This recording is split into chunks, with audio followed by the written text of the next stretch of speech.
అందరికీ నమస్కారం.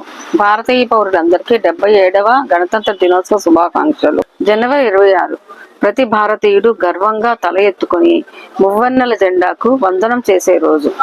1947లో మనకు స్వాతంత్రం వచ్చినప్పటికీ 1950 జనవరి 26న మన రాజ్యాంగం అమల్లోకి వచ్చినప్పుడే మనం పూర్తి సార్వభౌమత్వ దేశంగా మారాము. డాక్టర్ బిఆర్ అంబేద్కర్ గారి అద్భుత దార్శనికతతో రూపొందించబడిన మన రాజ్యాంగం మనకు స్వేచ్ఛను, సమానత్వాన్ని ప్రసాదించిన పవిత్ర గ్రంథం. ఈ వేడుకల్లో మన జెండా ఎగరవేసిన వెంటనే మారుమోగే జనగణమన మన జాతీయ గీతం. దీనిని విశ్వకవి రవీంద్రనాథ్ ఠాగూర్ గారు రచించారు. 1950 జనవరి 24న దీనిని అధికారికంగా ఆమోదించారు.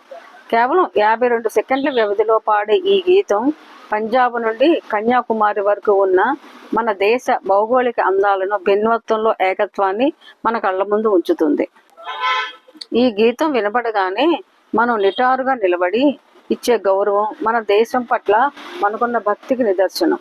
జాతీయ గీతంతో పాటు మనలో స్వాతంత్ర కాంక్షను రగిలిన మరో అద్భుత రచన వందే మాతరం.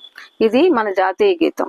బంకిం చంద్ర చటర్జీ గారు రచించిన ఈ గేయం భారత స్వతంత్ర సంగ్రామంలో విప్లవకారులకు ఒక గొప్ప ఆయుధంగా పనిచేసింది. మాతృభూమికి వందనం అనే ఈ నినాదంతో ప్రతి భారతీయుడి రక్తంలో దేశభక్తిని ఉరకలెత్తిస్తుంది.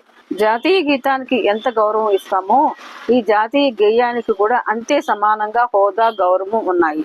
ఈ గణతంత్ర దినోత్సవం కేవలం పండుగ మాత్రమే కాదు, మన బాధ్యతను గుర్తు చేసే రోజు.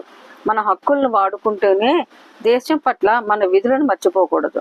ఎందరో వీరుల త్యాగఫలం ఈ స్వేచ్ఛ.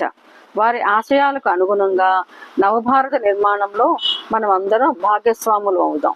ప్రపంచ గమనాన్ని శాసించే శక్తిగా మన భారతదేశాన్ని నిలబెడదాం. మరోసారి అందరికీ రిపబ్లిక్ డే శుభాకాంక్షలు. జై హింద్, జై భారత్, భారత్ మాతా కీ జై.